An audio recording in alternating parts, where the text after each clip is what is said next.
ওমানগামী প্রবাসী কর্মীদের জন্য কঠোর হচ্ছে নিয়ম। নতুন আইনের আওতায় দেশটিতে কাজ করতে আগ্রহী প্রবাসীদের একাডেমিক ও পেশাগত যোগ্যতা যাচাই বাধ্যতামূলক করেছে ওমান সরকার।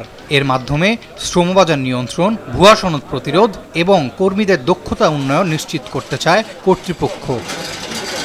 গালফ নিউজের খবরে বলা হয়েছে, পেশাগত স্বীকৃতি ব্যবস্থার অংশ হিসেবেই এই উদ্যোগ নেওয়া হয়েছে। ওমানের শ্রম মন্ত্রণালয়ের পেশাগত মান বিভাগের পরিচালক জাহের বিন আবদুল্লাহ আল শেখ জানিয়েছেন, প্রকৌশল, লজিস্টিক্স, হিসাবরক্ষণ সহ বিভিন্ন নিয়ন্ত্রিত পেশায় কাজ করতে আগ্রহী প্রবাসীদের দেশে প্রবেশের আগেই যোগ্যতা যাচাই ও অনুমোদন নিতে হবে।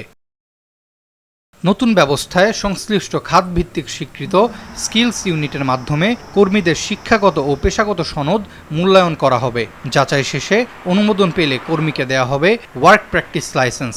এই লাইসেন্স ছাড়া কোনো প্রবাসী কর্মীর জন্য প্রবেশ অনুমতিপত্র ইস্যু করা হবে না বলে জানানো হয়েছে।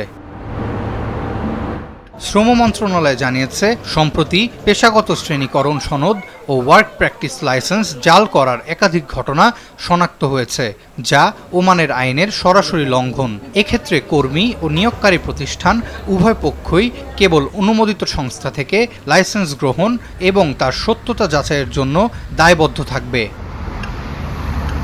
নিয়ম লঙ্ঘনের ক্ষেত্রে রাখা হয়েছে কঠোর শাস্তির বিধান, জরিমানা, লাইসেন্স বাতিল, দেশ থেকে বহিষ্কার, এমনকি আদালতে মামলা দায়েরের সুযোগও থাকছে। জালিয়াতিতে সহায়তা বা অবহেলার প্রমাণ মিললে নিয়োগকারী প্রতিষ্ঠানের বিরুদ্ধেও ব্যবস্থা নেওয়া হবে বলে জানিয়েছে কর্তৃপক্ষ।